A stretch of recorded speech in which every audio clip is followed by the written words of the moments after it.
Kung handa na po tayo sa oras na to para sa pagbubulay natin sa salita ng Diyos as our spiritual feeding, I would like to invite everyone to join me in reading our passage for today in the book of James, in series na tinatalakay po natin every Sunday. Tayo po today ay sa kabanatang 3 na po. Allow me to read with you in Tagalog, and I suggest that you would follow me sa pagbabasa ng salita ng ating Panginoon. Lahat po ba tayo ay narito na sa loob? Wala na po bang naiwan sa labas? Wala na po bang naglalaro, nakatambay? Wala na po bang maiiwan sa biyahe nating ito? Para once again, hindi lang tuparin ang kalooban ng Diyos sa ating mga buhay, kundi mapagpala ng salita, buhay na salita, mahimalang salita ng ating Panginoon para sa ating mga kaluluwa. So kung naroon na po kayo sa teksto natin, James 3 verse 1 to 12. Ganito po nakasulat. Sa Tagalog, ang segment title po nito, ang dila. Pero sa English, kung ang Bible po natin ay English, ang segment title ay Taming the Tongue. It says here sa Tagalog, verse 1, mga kapatid, huwag maghangad na maging gurong marami sa inyo, dahil alam ninyo na tayong mga nagtuturo ay hahatulan ng mas mahigpit kaysa iba. Tayong lahat ay nagkakamali sa iba't ibang paraan. Ang sino mang hindi nagkakamali sa kanyang pananalita ay isang taong ganap at marunong magpigil sa sarili. Kapag nilagyan ng renda ang bibig ng kabayo, ito'y napapasunod natin at napapabaling saan man natin naisin. Gayon din ang barko, kahit na ito'y napakalaki at itinutulak ng malalakas na hangin, na ibabaling ito saan man naisin ng piloto sa pamamagitang napakaliit na timon. Ganyan din ang dila ng tao. Maliit na bahagi lamang ng katawan, ngunit napakalaki ng mga ipinagyayabang. Isipin na lamang ninyo kung paano napapalagablab ng isang maliit na apoy ang isang malawak na kagubatan. Ang dila ay parang apoy, isang daigdig ng kasamaang nagpaparumi sa ating buong pagkatao. Ang apoy nito ay mula sa impyerno at sinusunog ang lahat sa buhay ng tao. Lahat ng uri ng ibon at hayop na lumalakad o gumagapang o nakatira sa tubig ay kayang paamuin at napaamo na ng tao. Ngunit wala pang nakakapagpaamo sa dila. Ito ay kasamaang hindi mapigil at puno ng kamandag na nakamamatay. Ito ang ginagamit natin sa pagpupuri sa ating Panginoon at Ama. At ito rin ang ginagamit natin sa panlalait sa taong nilalang na kalarawan ng Diyos. Sa iisang bibig nang gagaling ang pagpupuri at panlalait. Hindi ito dapat mangyari, mga kapatid. Hindi lumalabas sa iisang bukal ang tubig tabang at tubig alat. Mga kapatid, hinding-hindi makakapamunga ng ulibo ang puno ng igos o ng igos ang puno ng ubas, at lalong hindi rin bumubukal ang tubig tabang sa bukal ng tubig alat. Ito po ang mga mapagpalang salita ng ating Panginoon.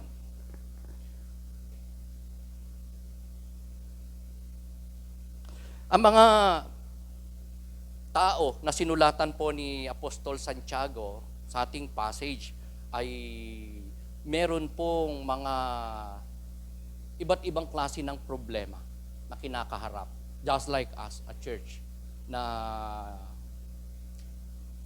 all churches may mga kinakarap na problema. Wala pong perfect church, walang simbahang hindi nakakaranas ng mga problema, pangangailangan o pagsubok. Pero of all the needs and problems ng mga mananampalataya sa panahon na ito ni Apostol Santiago na kanya pong sinulatan, ay walang iba kundi ang napakaseryoso, crucial na problema, and it's about the tongue problem, o speech, o salita. Kaya nga, sa mga preceding chapter ng book ni James, chapter 1, chapter 2, napag-aralan na rin naman po natin, na nagbigay ng admonition si Apostol Santiago sa kanila in his letter, na sila ay maging mahinahon sa pagsasalita. Bagkus maging mabilis sa pakikinig. Higit sa lahat, maging mapagtimpi sila, mapagpasensya huwag silang maging magagalitin. Kasi pagka napangibabawan ng galit ang puso ng isang tao, ang laki ng tendency na meron siyang masasabi na kung hindi mabuti, malaking porsyento masama na salita. So James warned them to be slow to speak, slow to anger, but quick to listen. Because sila po ay merong mga pinagdadaanan, pagkukulang in the area of the use of speech, their tongues, their mouth na ginagamit sa pagpupuri sa Diyos at nagagamit din naman sa ibang mga bagay na hindi kalooban ng ating Panginoon. So, ang sinabi ni James na kakulangan nila in this area in taming their tongues ay isang direkta na pagnineglect sa doktrina, katuruan, Christian practices na itinuro sa kanila ng mga propeta ayon sa kalooban ng Diyos.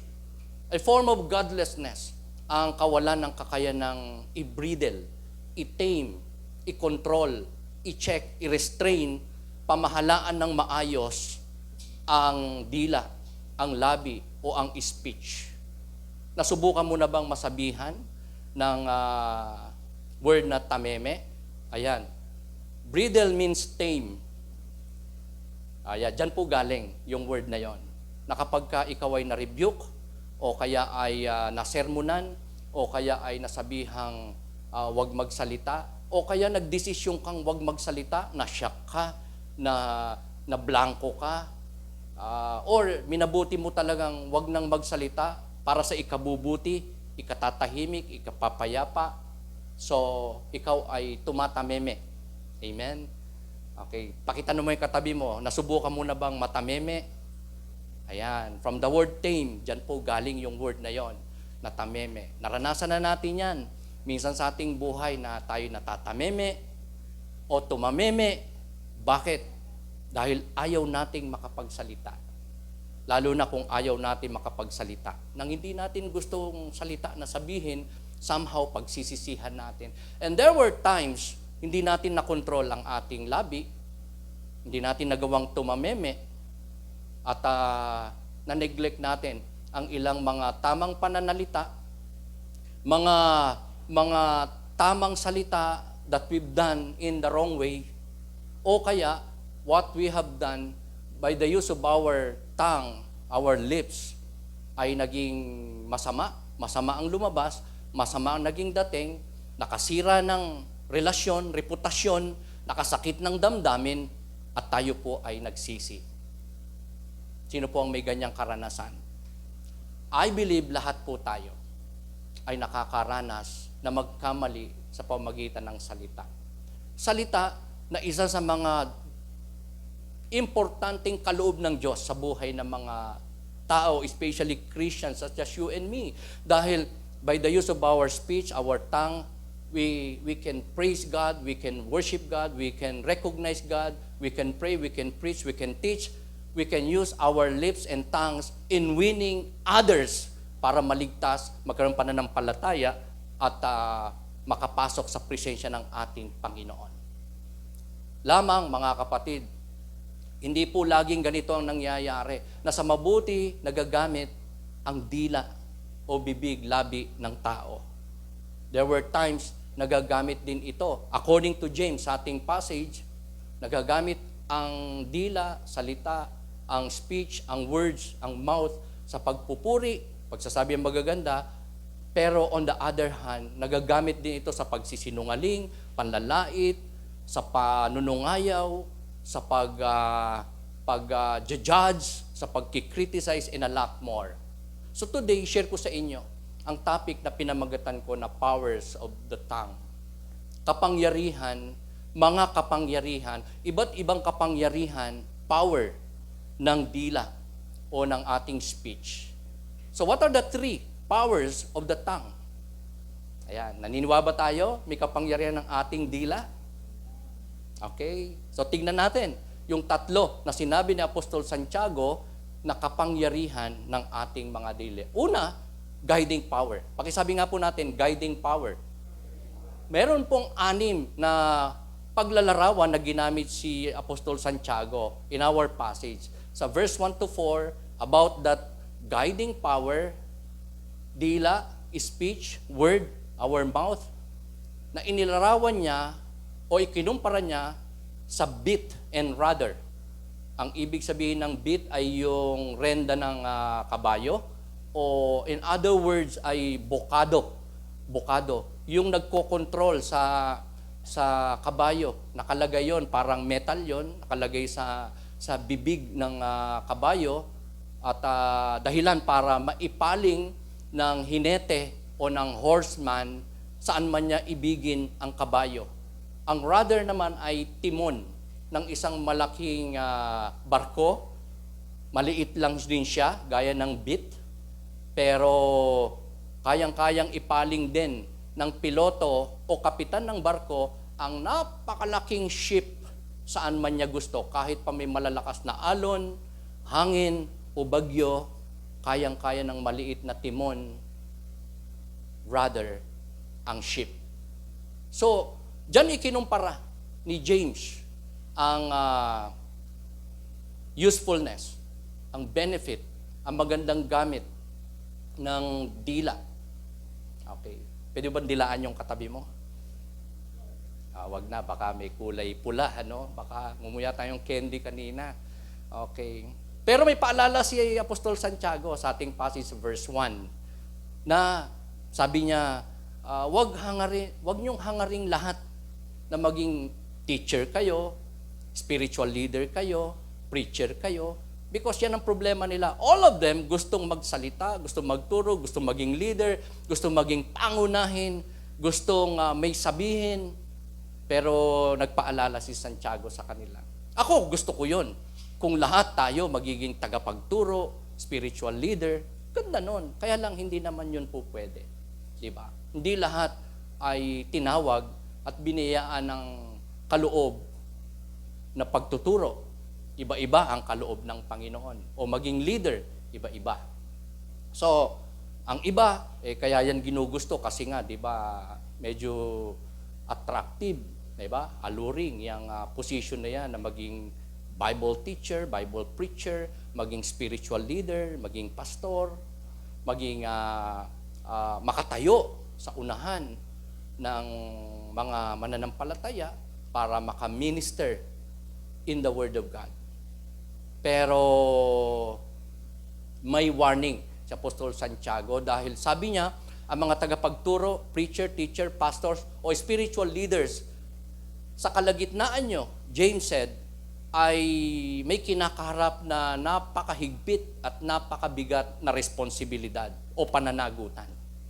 Kaya kung tayo may calling o may desire na maging teacher, Bible teacher, preacher, spiritual leader, ministry head, leader ng simbahan, walang masama.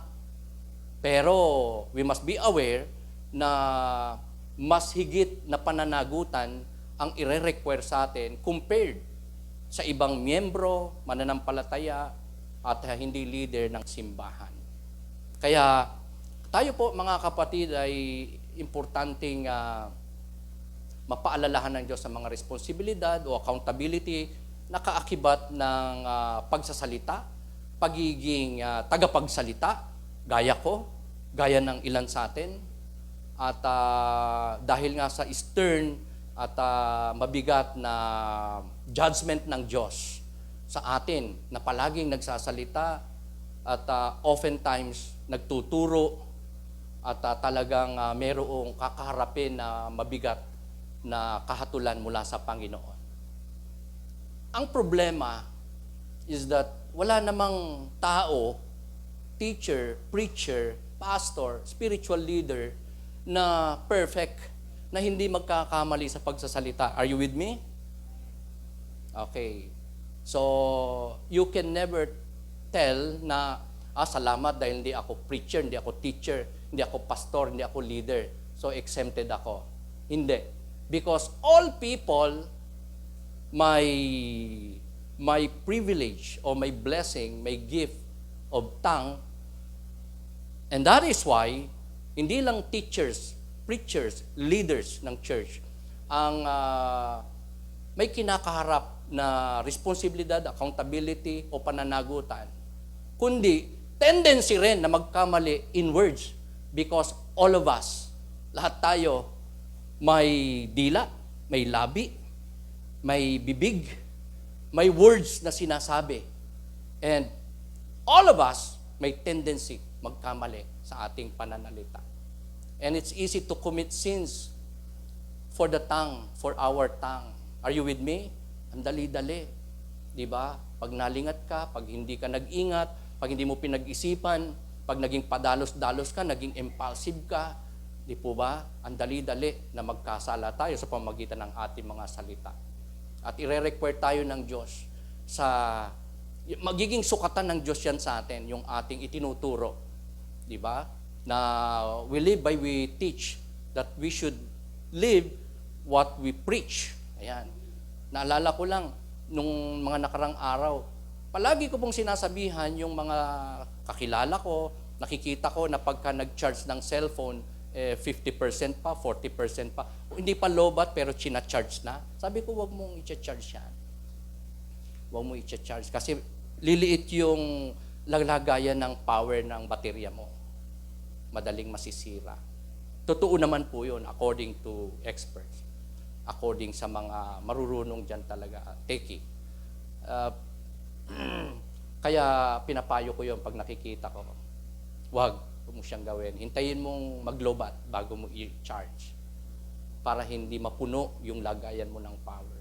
Pero one time, dahil meron akong pupuntahang appointment at kailangan ko ng maraming power sa so I decided na, sige na, be it. Kahit na 35 pa siya, pero I'm expecting na malolobat ako, kailangan ko yun sa pagkakasal, kailangan ko na magamit yung cellphone, kailangan ko siyang wag malobat, sinaksa ko. That's okay for me, akin naman yun. At maganda naman ang layunin ko, paggagamitan ko ng recharging na yon. Pero naalala ko yung aking ipinapayo, itinuturo. So nag-bounce back sa akin. Kaya nga sabi ko, I must avoid it. I must continue avoiding that. For me to be able to live what I teach, to live what I preach. Otherwise, magiging parang hypocrite lang tayo. Kapag kayong ating itinuturo, sinasabi, hindi naman natin nagagawa. Kaya nga, sa mga magtuturo, may plano, desire o calling magturo, kailangan natin talaga ng preparedness, ng consistency, kailangan nating umupo para isang araw, pag tinayo tayo ni Lord, may laman, meron tayong masasabi, meron tayong knowledge, meron tayong learning, at meron tayong kahandaan para sa ating ministry na papasukin. And one of it ay ang magsalita, magturo, mag-preach ng salita ng Diyos, maging leader ng ating simbahan. Because all Christians stumbles, as I've said a while ago. Lahat ng Kristiyano, hindi lang mga leaders, preachers, teachers, ay nagkakamali in words. Sabi mo sa katabi mo, sumasablay ka rin. Gaya ko. Amen? Yan.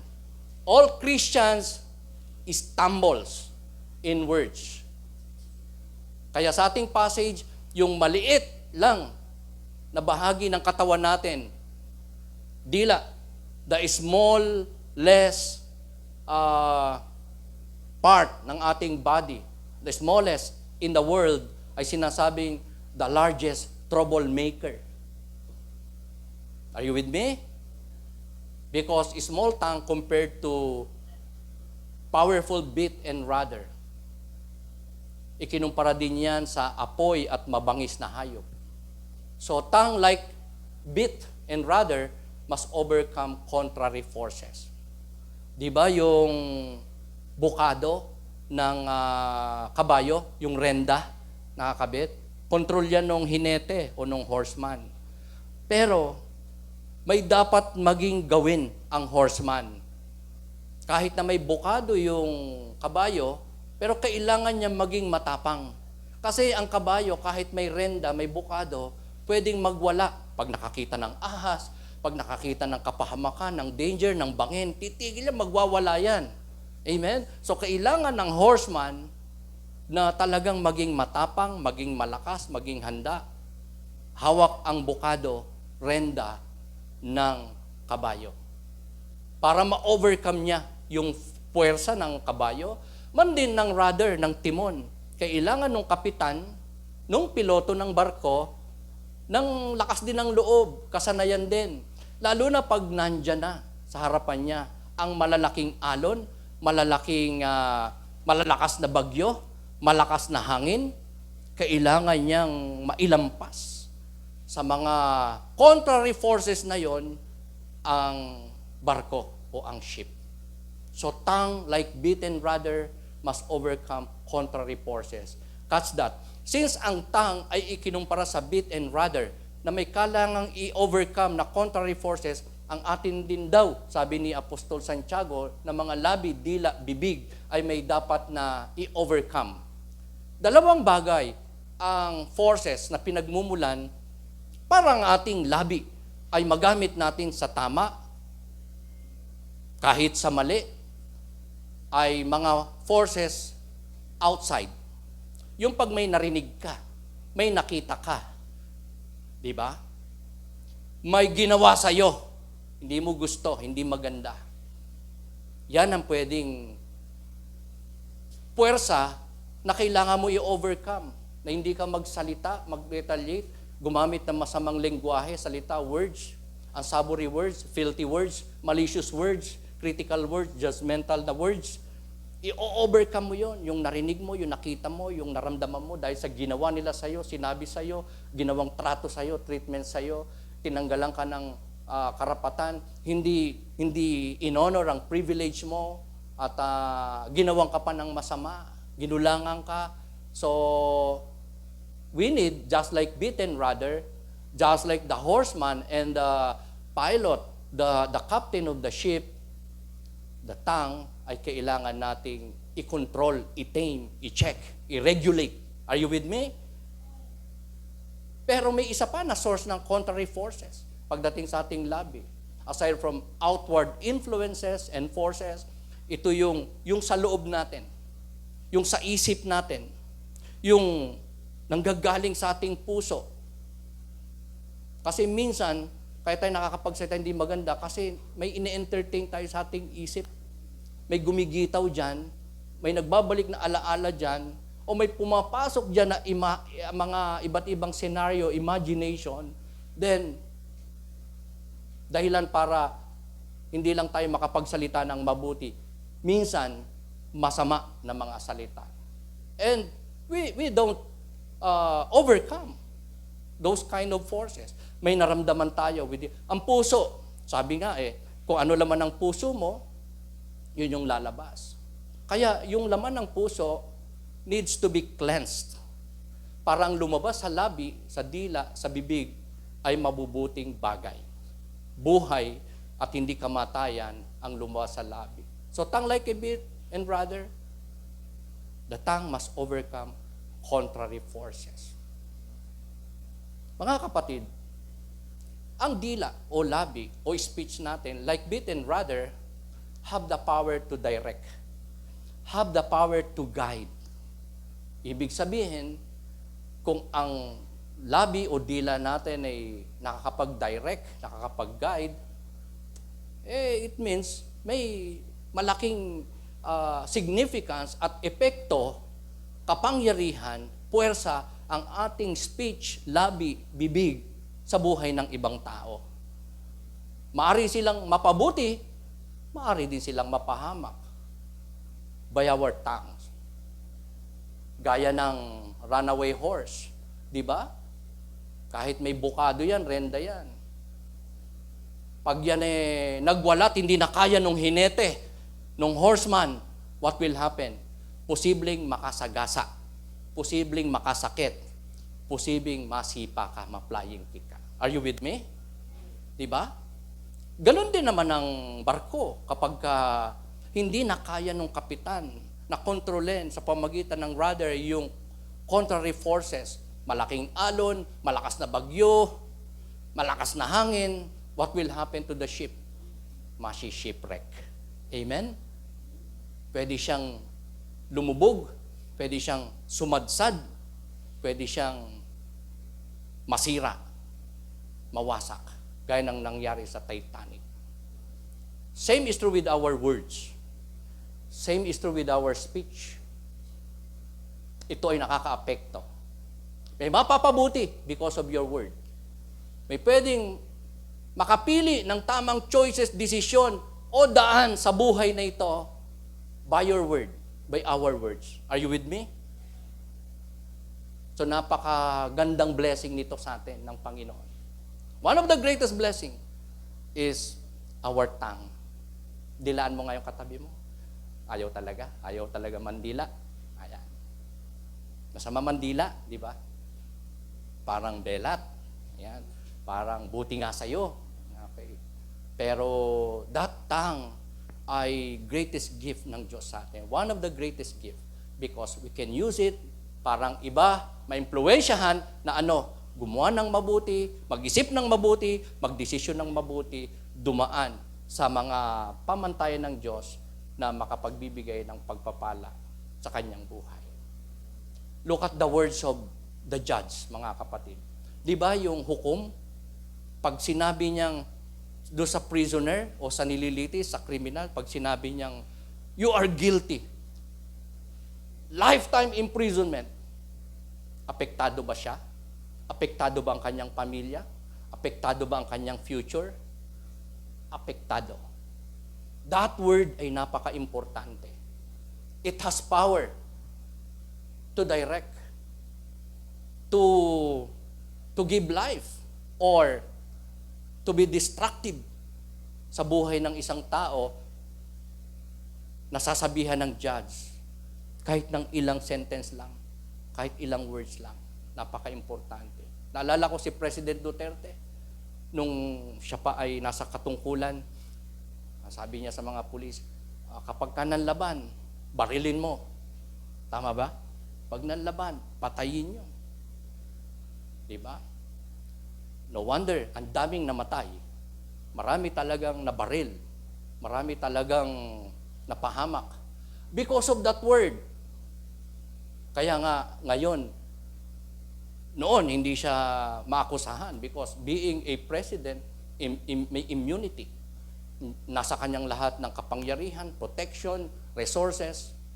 Kaya walang makaupo sa kanya. Pero nung siya ay naging civilian niya, as we can see, di ba?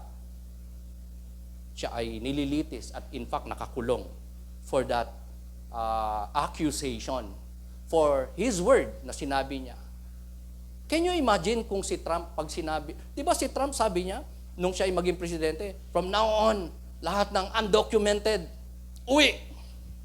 At lahat ng pupunta sa Amerika, magdadaan sa butas ng karayom. Kaya ang mga Pilipino na undocumented, hindi pa approve yung kanilang green card, etc. Talagang wala silang nagawa. Hinuhuli, pinapauwi. Nawawalan ng magandang kinabukasan sa Amerika. Nauudlot ang kanilang pagtatrabaho, ang kanilang greener pasture doon para sa pamilya. And that word ni Trump really affects. Can you imagine pag sinabi ni Trump, okay, Pilipinas, samahan nyo kami. Simulan na natin. Girahin na natin ang China. Matindi yun. Yung word na yon will really affect the lives of all Filipino people, a lot of people, even the whole world, ay pwedeng maapektuhan ng isang word lang na yon. Ang salita mo natin, mga magulang sa ating anak, ay pwedeng mag-guide sa bata para mag-decision siya ng maganda o marating niyang isang magandang kalagayan in the future because of our words.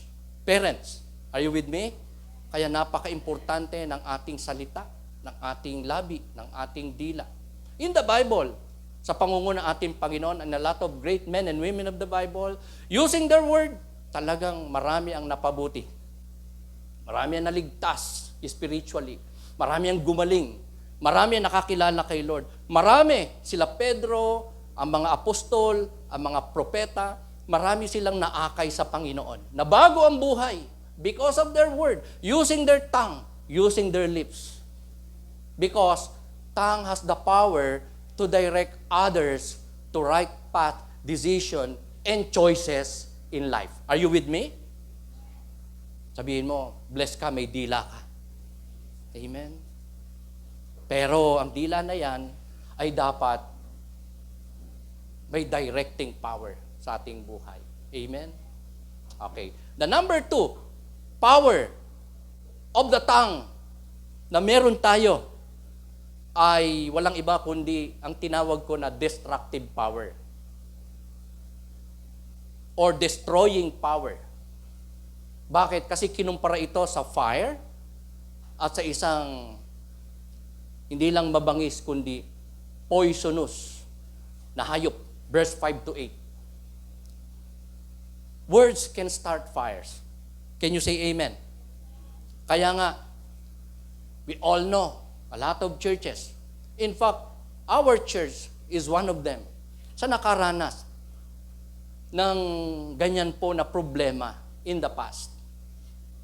Na dahil sa hindi magandang salita ng mga leaders, hindi magandang salita ng miyembro, nagkaroon ng issue, nagkaroon ng sitsitan, may nasirang reputasyon, may nasaktan, may nasirang relationship, dahilan para may mag-backslide, may panghinaan ng loob, may hindi na magsimba, merong mga lumabas na grupo sa simbahan, ma-divide ang church, magkaroon ng faction. Because of the tongue, the lips, the mouth, na pinagmulan ng salitaan na destructive, malicious, critical, hindi karapat-dapat sabihin. Kahit ba totoo at tunay, pero sabi nga, the tongue can be used from right words in a wrong way. Halimbawa, totoo namang may nangyari, totoo namang may nagawa, pero hindi na dapat siyang sinsayin, hindi na dapat ikwento, hindi na dapat pag-usapan, hindi na dapat na maging usapin sa ikapapayapa, ikabubuti lahat. Pero minabuti pa rin na isinsay, sabihin, ipangalandakan, at sa maling motibo, maling salita. Nagsabi lang naman ng totoo, pero the right words, works done in a bad way, in a wrong way, ay nagke-create hindi lang ng destruction, kundi ng quarrel, ng hiwalayan, nagke-create ng pusong nasaktan, pusong nabasag, pusong nawasak, relasyong nasira because of the tongue, because of the speech, because of the word. Tongue is not just like a fire na kumakalat, devastating. Naalala nyo yung airport parking na nasunog by just one cigarette butt? Ang California fire, tumupok sa halos buong California, sobrang laki, nasunog. Sigarilyo lang din, mga kapatid. O parang pinaglutuan lang ng mga hunter ang pinagmulan. Maliit lang na apoy. Pero ang laki ng na-create na destruction. Same is true with tongue. Tongue is not just like a fire, but a dangerous animal as well. Na paglalarawan ni James patungkol sa dila o labi o bibig o speech o word na meron ang tao. Even Christians. Because some tongues spread poison. Bumutitig na yung katabi mo, ha? May ilang mga dila, labi, bibig, salita, words na nakalalason. Nakaka-pollute ng kaisipan. Nakaka-brainwash para siya ay magdesisyon ng hindi maganda.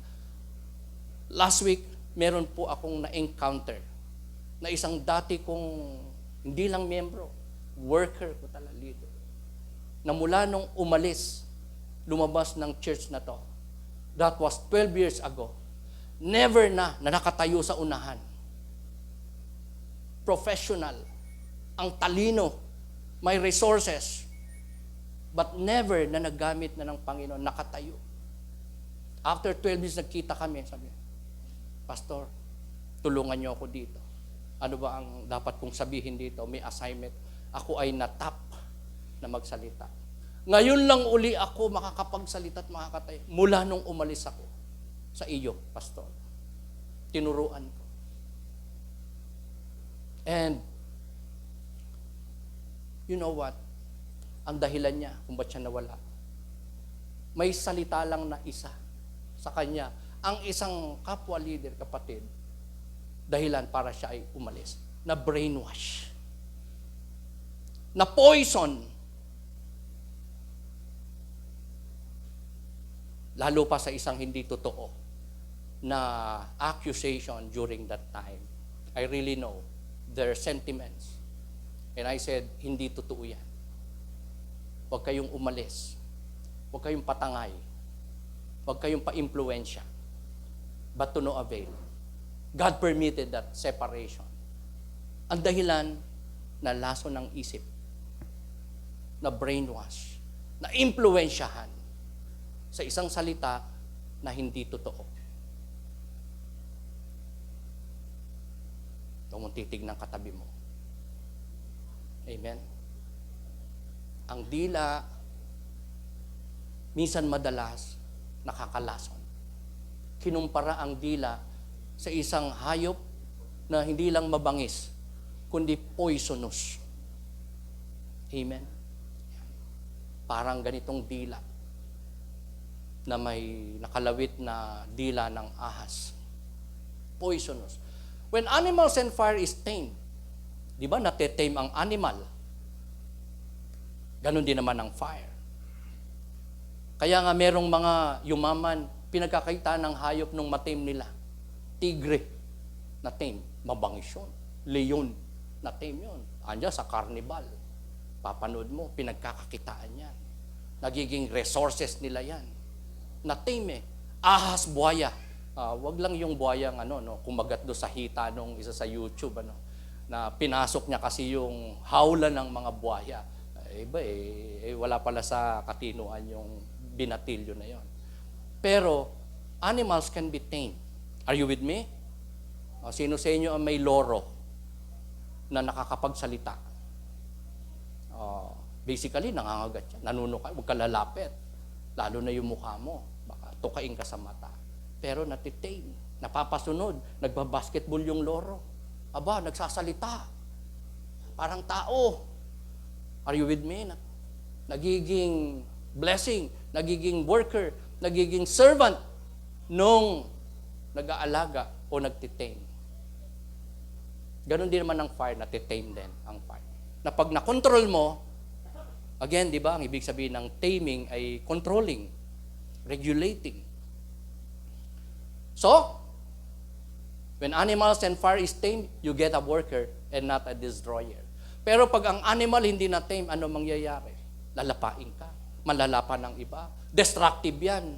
As well as fire. Di ba? Kaya nga ang laki ng nasisirang pananim, halaman, kagubatan ng isang spark lang. Same is true with tongue. But the tongue, unlike animals and fire, cannot be tamed. Yun ang sabi ni James, na pag meron daw tao na kaya niyang itim ang kanyang dila, mature daw yun, perfect yun. Sino po sa atin? Na tame ang dila. Na never ka nagkapagsalita ng masama. O sa isang punto ng iyong buhay, 5 years ago, 2 years ago, 1 year ago, hindi ka na mula noon nagsalita ng masama, nakapagsalita ka isang word ng masama. Meron po ba? The tongue cannot be tamed by man, but God can. Are you with me? Ayun. Kaya nga, ang sabi ng isang commentator, the smallest but the largest troublemaker in the whole world, ang tongue. Di ba? Pag ang apoy na tame, Source of power yan. Kaya nga yung tren, nung unang panahon, kaya nakakatakbo because of fire. Apoy, init. Ngayon, di ba, solar. Yung apoy ng araw, iniipon yan, tinetame yan, kinokontrol yan. Anong bigay? Solar power. Nuclear power. Are you with me? So when animals and fire is tamed, you get a worker and not a destroyer. Lamang yung ating tongue, kinumpara sa animals and fire, cannot be tamed. But that's the good news. May Diyos tayo. May kakayanang i-control, i-tame, pamahalaan, at i-check, i-regulate ang ating mga labi. Are you with me? Okay. Sabi ng Matthew 12:34, "For out of the overflow of the heart, the mouth speaks." Itong dahilan kung bakit hindi pwedeng matame ang dila, ang labi, ang bibig, ang speech ng tao. Hindi pwedeng ma-perfect. Lalo na kapag ang puso may diferensya. Ang puso hindi siya in line sa kalooban ng Diyos. Hindi si Lord ang nagro-rule, nagahari, nakaupo sa trono ng ating mga puso. Kapag marumi ang puso, kung ano laman ng puso, yun lang yung lalabas. Kaya pagka tayo po ay na-pressure, kung tayo po ay nagawa ng masama, tayo ay nasaktan, kung ano ang lumalabas sa ating labi. Kung mabuti, maganda ang laman ng puso mo. Kung masama, puro reklamo, puro chismis, puro panunumbat, puro critical words, judgmental words, nakaka-discourage na salita, nakaka-insultong salita. Yun ang laman ng iyong puso. For out of the overflow of the heart, the mouth speaks. Kaya nga, sabi ng isang tao, pag gusto mo rin malaman talaga laman ng puso isang tao, gulatin mo. Sino sa inyo nagulat na? At hindi mo maipaliwanag kung ba't ko ba nasabi yun? Hindi dapat lumabas sa labi ko yun. Kasi nabigla ka eh. Pero ang totoo, yung kasi ang laman ng puso. Sino sa atin yung pag nagulat, may nasasabi? Pwedeng mura yan. Pwedeng malicious word yan. Pwedeng any part of your body, masabi mo. Especially the sensitive part. O kaya ay mga maselan na salita. Gaya ng mga word na hindi na dapat, di ba, lumalabas sa ating labi. Pero kung yun ang laman ng puso, yun talaga lalabas. Kung pag nagalit ka, nabigla ka, may problema ka, meron kang inconvenience sa buhay, at ang lumabas sa bibig mo yung mga word, sorry for the word, yung gago, walang hiya, tanga, walang silbi, mga Amen? Yun nandun, yun yung nakaimbak. Because itong sabi ni Matthew, ang lumalabas sa ating labi ay laman ng ating mga puso. Kung mabubuti, mabuti ang laman.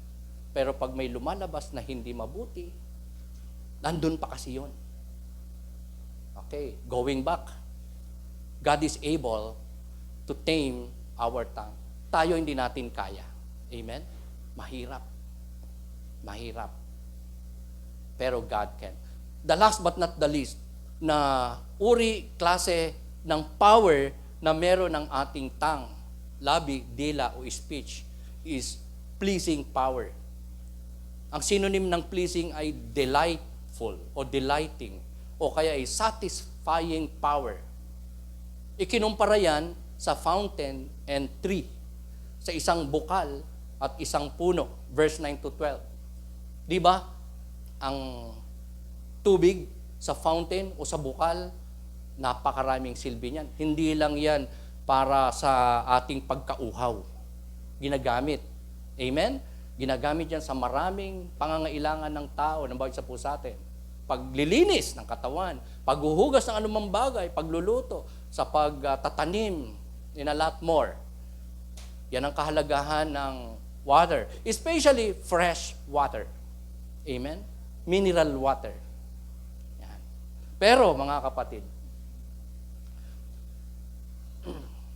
sinabi ni James na ang ating mga labi daw, speech, word, tongue, ay bukal ng buhay.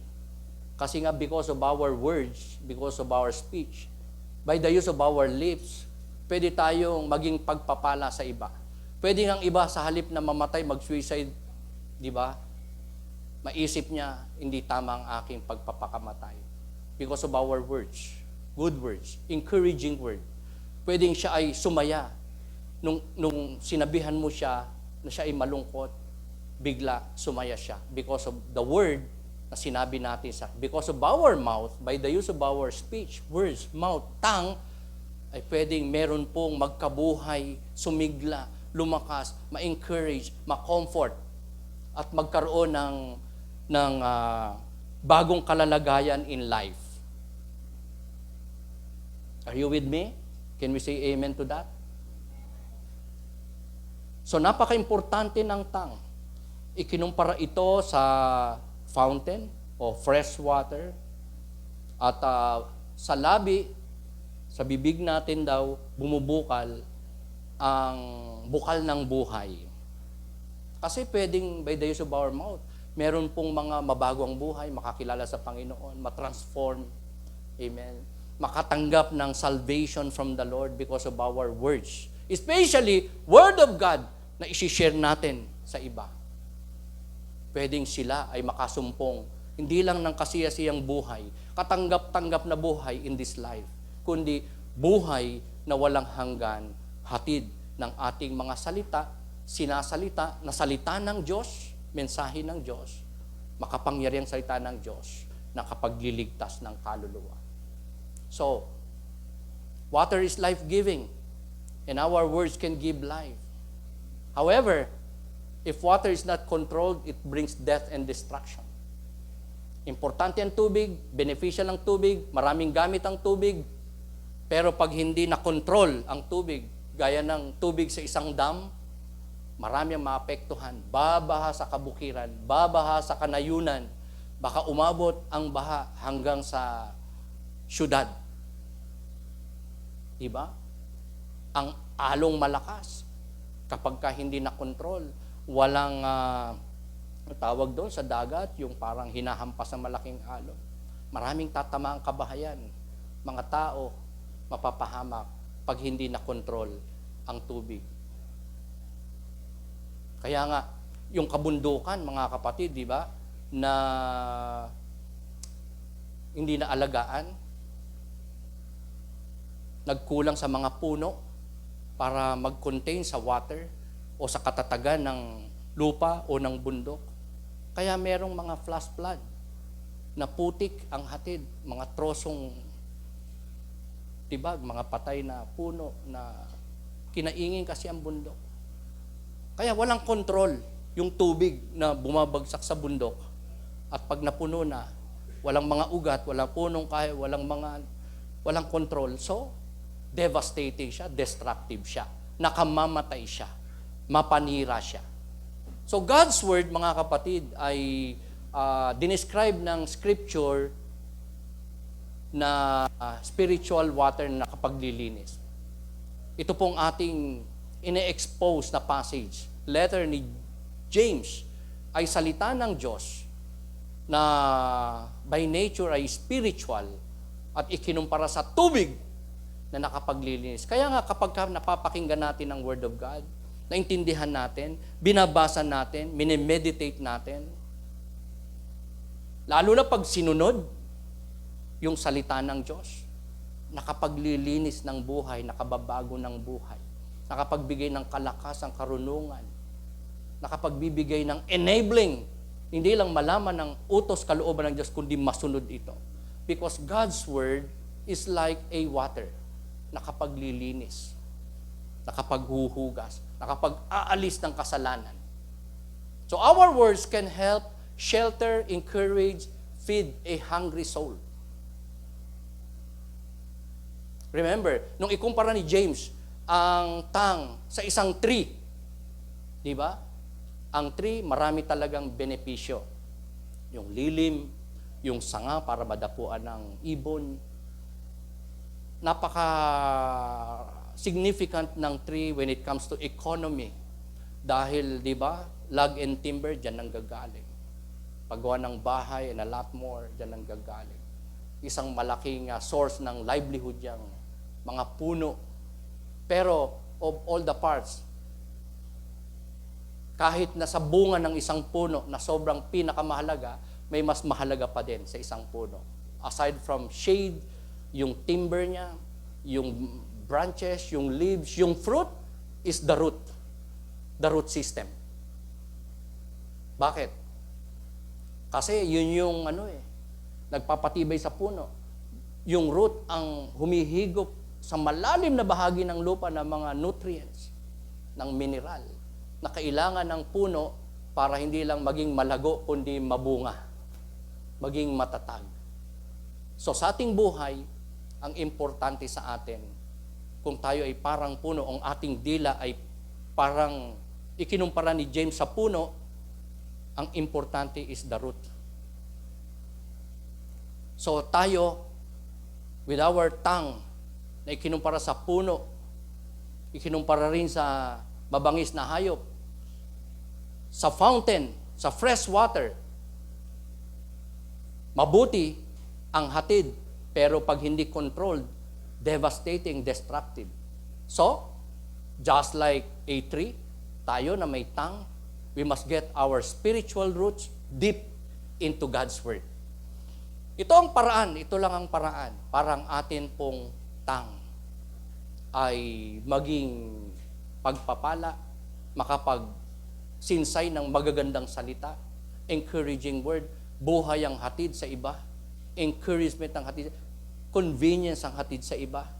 Kung ang ating spiritual roots ay sa salita ng Diyos, kung ating puso ay may nakaimbak na salita ng Diyos, kung ang naghahari, nakaluklok sa ating puso ay si Kristo, kung ang puso natin ay hawak ni Lord, kung siya yung pinamamahala natin sa ating mga puso, yan ang malalim na ugat ng ating spiritual na pangangailangan. Ang kalakasan ng ating labi at tang nakadepende sa ating puso. Kung saan ito nag-uugat. And that has to be God and unto His Word. Tingnan mo ang katabi mo. Inuugat, mukha bang inuugatan sa salita ng Diyos? Nag-uugat ba sa salita? Nag-uugat ba tayo sa pinakamalalim na salita ng ating Panginoon? Na may lalim tayo when it comes to the Word of God? O wala tayong maraming alam about God's Word, God's truth, God's commandments, God's will, God's purposes sa ating buhay? Because di man tayo nagsisimba palagi. Di man tayo Bible reader. Hindi naman tayo nagme-meditate ng salita ng Diyos. Wala man tayong Bible. Kung meron man, hindi naman natin binabasa. Nagdadaan lang sa wall natin, sa Facebook, sa YouTube. Every day, may mga biblical quotes, Bible passages, mga Bible themes, pero ni-scroll lang natin yan. Tumatagal tayo dun sa mga gusto natin na mga mapanood, maging sentro ng ating focus bawat araw o activity bawat araw. But to the Word of God, kailangan natin mag-ugat dito. Parang pinakamaliit, isa sa bahagi ng ating katawan, pinakamaliit, pero pinakamalaking troublemaker sa buong mundo. And that's our tongue, ay maging maganda. Ang gamit nito, lalabas dito, dahil ang puso natin nag-uugat sa Diyos at sa Kanyang mga salita. So, may warning si Apostol Santiago sa ating passage. Sabi niya, ang bukal daw ay hindi pwedeng pagmulan ng dalawang klase ng tubig. Isang tubig tabang, isang tubig alat. Nakakita na ba kayo ng ganon? na balon o tubig o grip o deep well na minsan maalat, minsan mataba, minsan tabang. Hindi po. Isa lang talaga yan. Pag nakita ko last week sa isang documentary, ang mga isla sa buong Pilipinas, sobrang dami. Walang mainom na tubig. Ang daming nakatira. Pero salat sa tubig. Pag nagukay sila ng balon, ang lumalabas, maalat. Hindi mainom. Yung iba, tinatsaga na lang nila pero nagkakasakit. Walang fresh water. Pero yung iba namang isla, pag nagukay, may fresh water. Hindi maalat. Kahit nasa may dagat pa silang malapit. Isa lang talaga ang pwedeng lumabas sa bukal, sa balon, sa gripo. Kung tabang, tubig tabang. Kung alat, tubig alat. Never na pareho siya nalilitaw sa isang fountain o sa isang bukal o spring. So, same is true with a tree. Sabi ni James, walang ulibo na mamumunga ng igos. Walang igos na mamumunga ng ulibo. Kung mangga, mangga. Hindi pwedeng yung santol mamumunga ng chiko at balimbing. Are you with me? Hindi maaari na ang isang klase ng puno, dalawa ang bunga. Kalamansi at sibuyas. Hindi pwede. Isa lang talaga siya. Kung ang bunga niya, mangga, mangga. Kung puno ng mangga, mangga ang bunga. Diba? Kung tsesa, ang bunga niya ay, diba, tsesa. Are you with me? Hindi pwedeng dalawa na klase ang bunga ng isang puno. Palagi lang siyang isa. Basically, isa lang siya. So, the tongue that blesses God and then turns cursing men made in God's image is in need of spiritual medicine. Because James told us in our passage na yun daw ating labi, the greatest gift and blessing of God sa atin. Dahil nagagamit natin yan sa mabubuting, lalo na sa pagpupuri sa Diyos, pagpipray, pagpipreach, pagbibigay ng mga encouraging words sa iba, pagga-guide sa iba para mapabuti sila. Pero, at on the other hand, nagagamit din daw natin. Saan?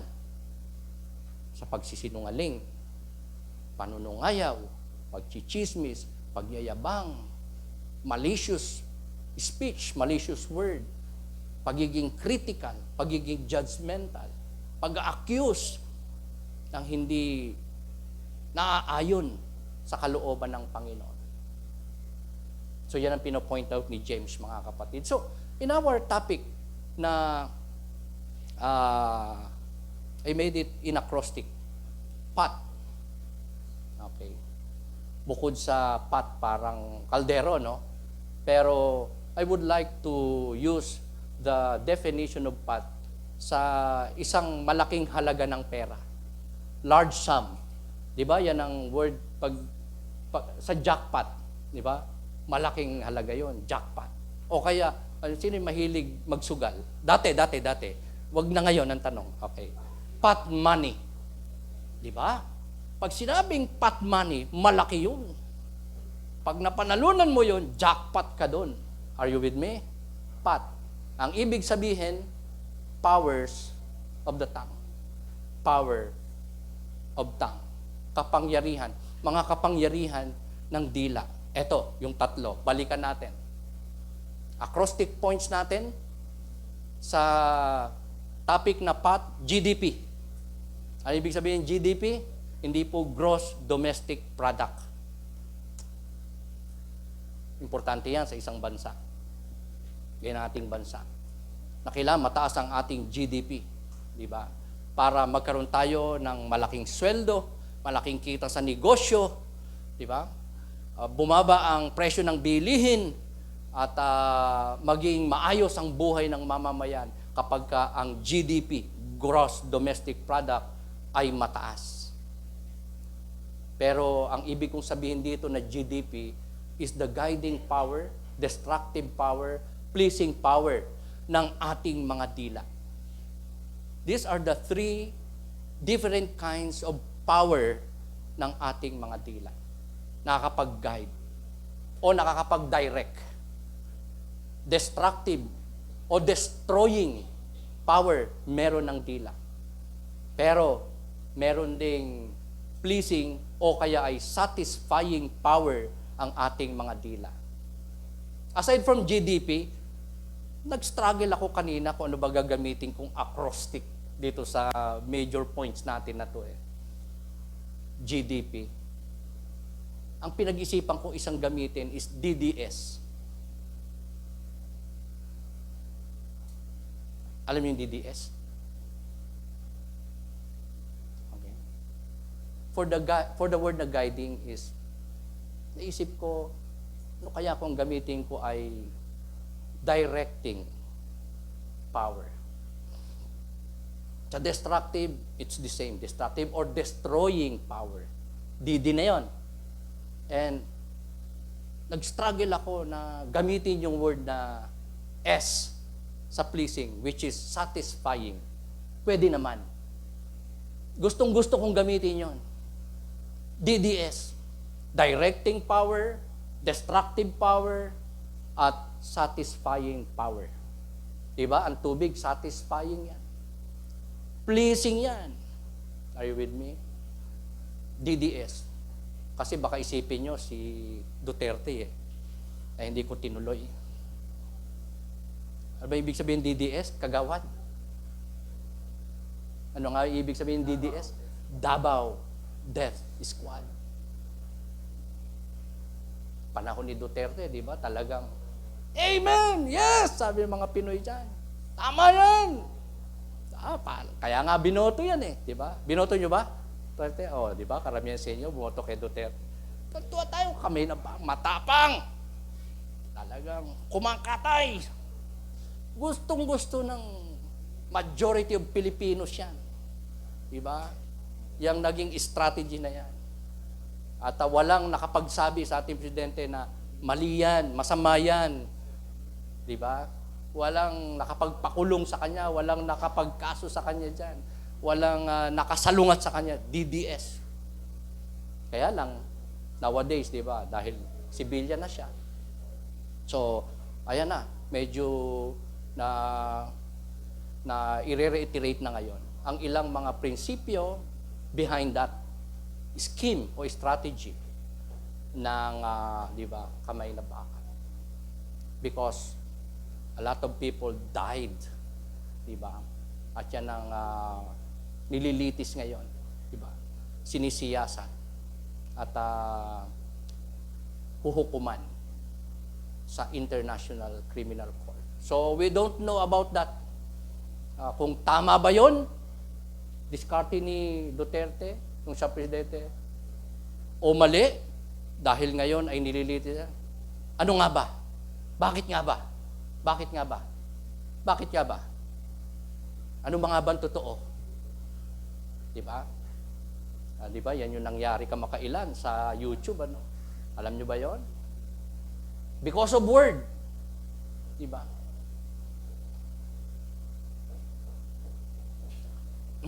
Dahil sa action lang. Di ba? Ano nangyari?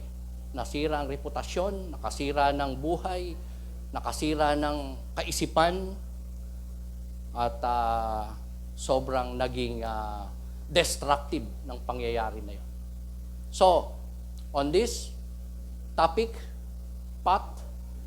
powers of tongue, ang ating acrostic major points, guiding power, destructive power, and pleasing power. And I propose two things. Number one, let's give God our tongue and heart each day and ask God to use us to be a blessing to others. Ito ang una nating dapat na gawin, mga kapatid. Lapit tayo kay Lord, una, manampalataya, kilalanin natin siya, tanggapin bilang Panginoon tagapagligtas natin.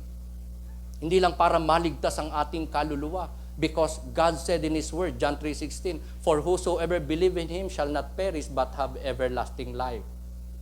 For God sent His one and only Son to die on the cross to pay for our sins.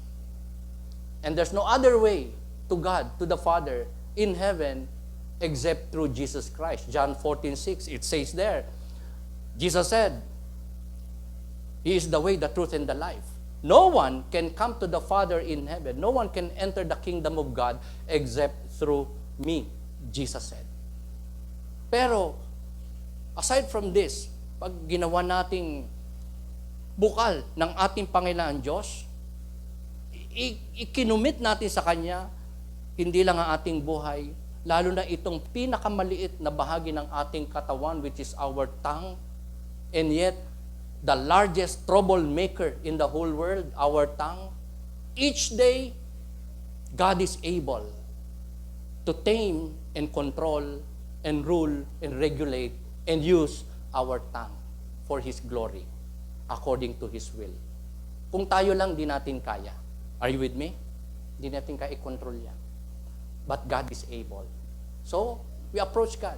We need to approach God. We ask God na pagpalain niya tayo, bigyan niya tayong kakayanan, matame natin ang ating mga dila, at nang sa ganon, magamit niya tayo for His glory. Maging pagpapala tayo sa iba sa pamagitan ng ating mga dila at mga labi. Number 2, don't allow your tongue to be a troublemaker, but to direct others into the way of life and to satisfy them in the trials of life. Sabi sa katabi mo, may dila ka. Gamitin mo para makatulong sa iba. Gamitin natin yan para maging blessing tayo.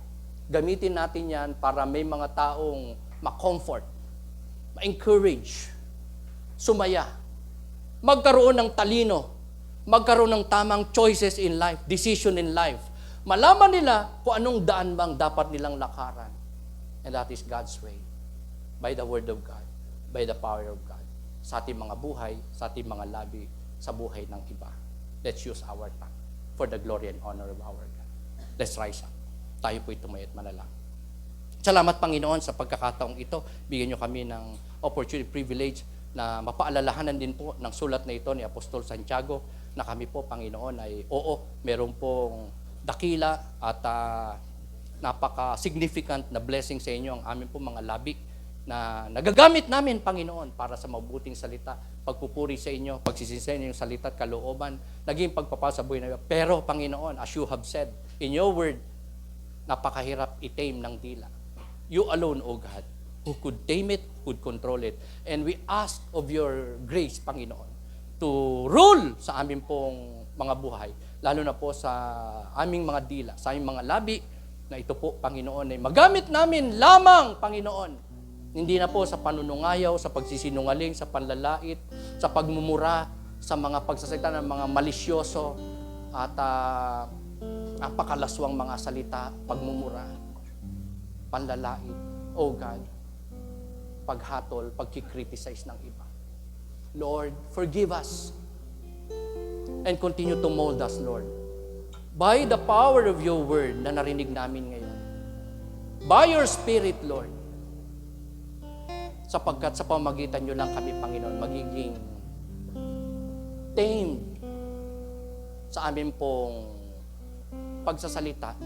Kung amin pong mga puso, Panginoon, sasakupin nyo, paghaharian po ninyo, kokontrolin po ninyo, sisidlan nyo, masidlan namin ang inyong banal na salita, bumabago ng puso at buhay, makapangyarihan at mahimala na salita. Panginoon, salamat po sa inyong mensahe, salamat po sa inyong paalala. We commit to you our lives, our tongue, every area ng aming buhay. We lift to you. We ask of your grace and mercy to be upon us. I pray for these people of yours, Panginoon, na ang puso binubuksan para sa inyo, para tahanan, para pagharian, i-control, sidlan ng inyong mga pagpapalang espiritual, upang ang lumabas at mag-manifest sa mga labi, buhay, aksyon, desisyon, way of life ay kabanalan, katuwiran, kalooban po ninyo na magiging pagpapala po sa buhay ng iba. Sa inyong mga pamilya, loved ones, kaibigan, kapatid, kapitbahay, O God Almighty, continue, Father, to fill us even more of your Spirit so we may be a glory to your name and a blessing unto others. In the light and power of your word and Spirit. Thank you so much. Bless us as we bless you, Lord, today. By faith, we commit everything to you with thanksgiving and adoration. In the name of your Son, Jesus Christ, all this we pray with faith and thanksgiving, and we say, Amen. Amen. Amen. Amen. Amen. Purihin po natin ating Panginoon.